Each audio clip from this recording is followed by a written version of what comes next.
So joining with everyone here at Cure, I welcome all of our regular parishioners and all of our visitors from near and far who come home, who come back on this Christmas Day for Christmas Mass.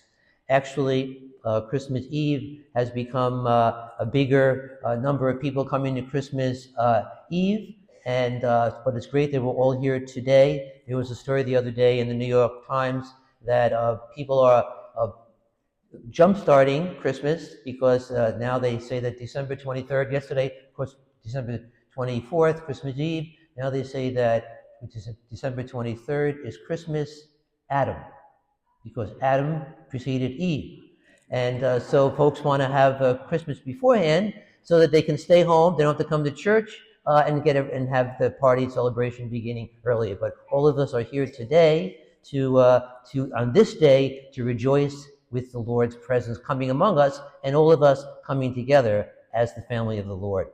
Maybe you're here because you're giving a gift or doing a favor for a loved one who has asked you to come this day to Christmas Mass. And if so, you're really here because God has called you here directly through someone else's invitation.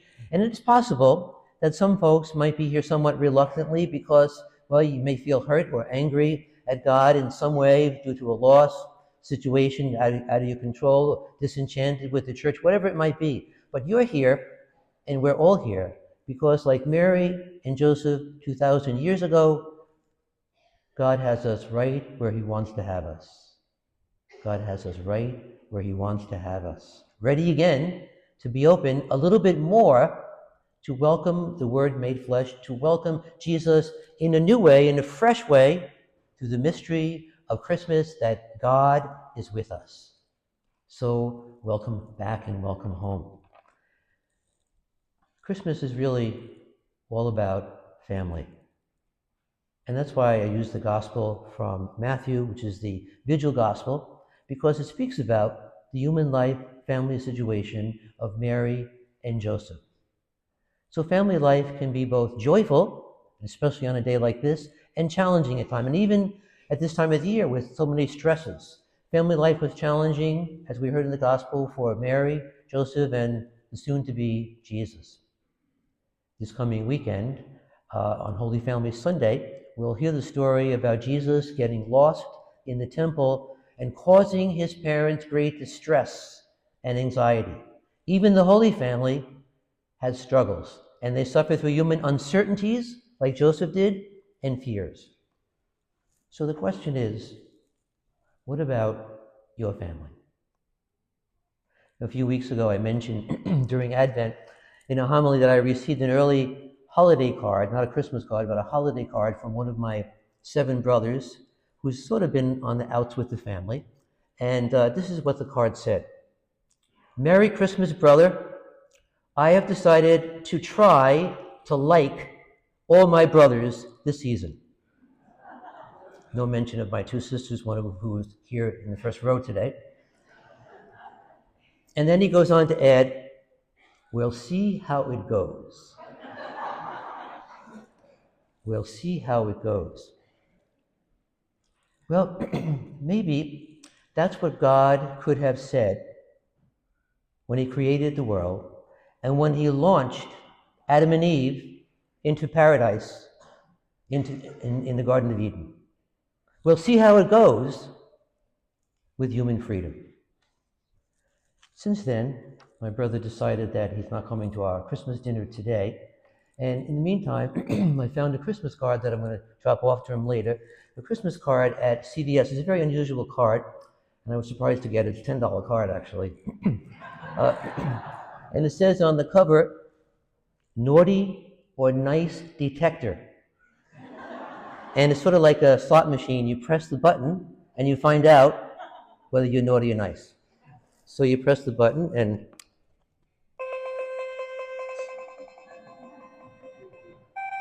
I checked it twice, and you're definitely nice. that doesn't apply to him.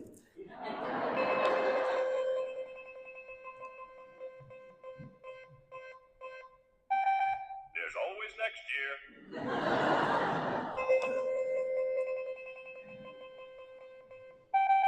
You're on my my super very nice list. Maybe later on.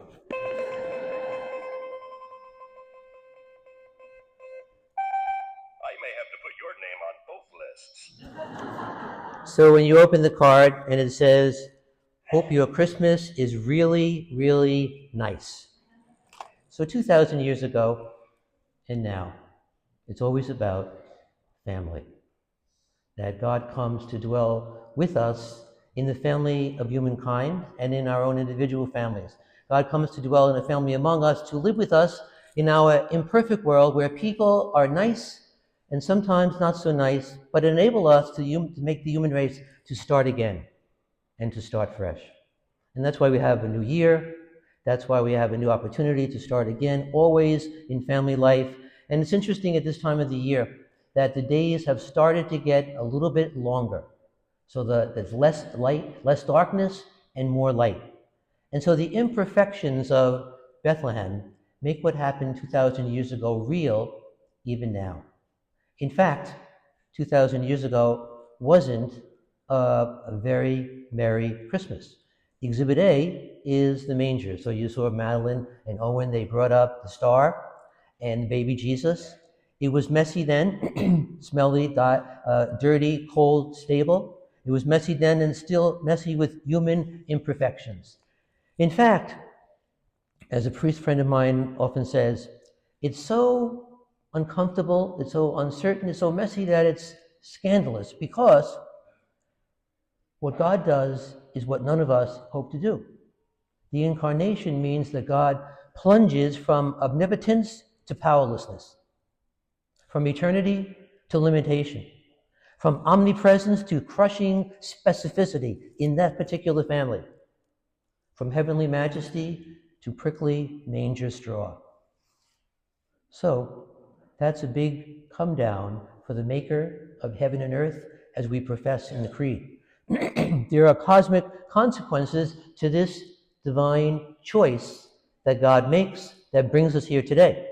The same God who flung galaxies into existence makes this uncanny decision to drench and to lower the God self into earthly dust and into an earthly family, which means God wraps divine love in swaddling clothes, in a baby's hungry cry, in a messy, smelly stable in Bethlehem, and within complicated human family life situations. So God decrees that divine love can be discovered in coming together with people we love, who can be naughty and nice at times, and also with people we don't love or don't even know. So the Christmas message that I would like to suggest is to use our inner and spiritual detectors within our hearts and our souls and our consciousness to discern, to celebrate the good, the niceness, the beauty of life and family life, even in the midst of a secular, dysfunctional, naughty, and sometimes families that are not as perfect as we want them to be, because it's a human family. Christmas says that the maker of heaven and earth identifies as Emmanuel, as God with us. God with us in the middle of all of it, in the middle of everything. The baby in the manger isn't a messenger from God. The baby in the manger is God. Not some God out there somewhere, but God right here with us and within our families and within our church and within our country. Likewise, the Lord comes to bring hope to the disarray, to the mess that we often find ourselves and our world in.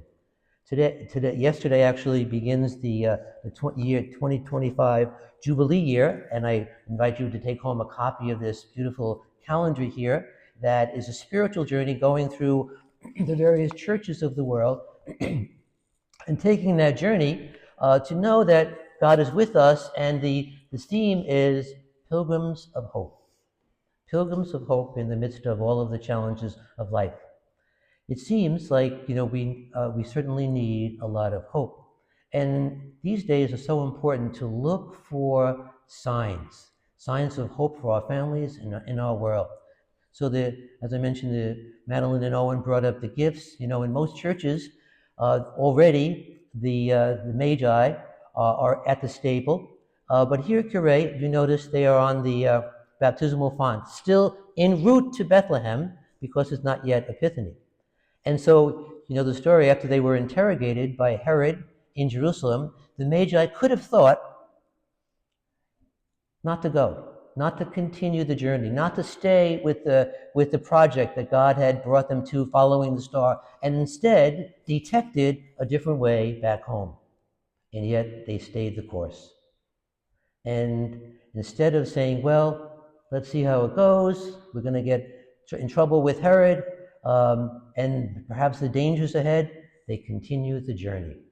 And that's what today is all about, continuing the journey of faith and family and all of the different ways that we're invited at this moment in time to recognize that God is with us. Today we're invited to continue the journey with others and our families and to be active participants for change and making the world a better place. Pope John Paul often said, as the family goes, so goes society. Christmas is about discerning and is spiritually detecting the good in the world, looking for the signs, even in the midst of the challenge. For example, you know, when you think about it, you'll see in the first month of the Jubilee calendar year, the image of Notre Dame Cathedral rising from the ashes just this very month, a very beautiful symbol of light in the midst of darkness. Or think about some of the films that are on the horizon or have come out already. There's a beautiful story about Mary from Netflix. The Chosen Series 5 is coming out soon. Mel Gibson's sequel to The Passion of the Christ, The Resurrection, will be out soon. I was reading something the other day that the National Football League players, a whole bunch are reviving faith, players and coaches from opposing teams gathering on the field to pray. In the midst of all of the situations of life, good things are happening. God is with us. So it's up to us, not just to blandly or passively or merely say, see how it goes, but to be spiritual detectors and active agents as pilgrims of hope for Jubilee 2025 and beyond. Merry Christmas, and let us stand to profess the faith that God is with us, as together we say, I believe in one God,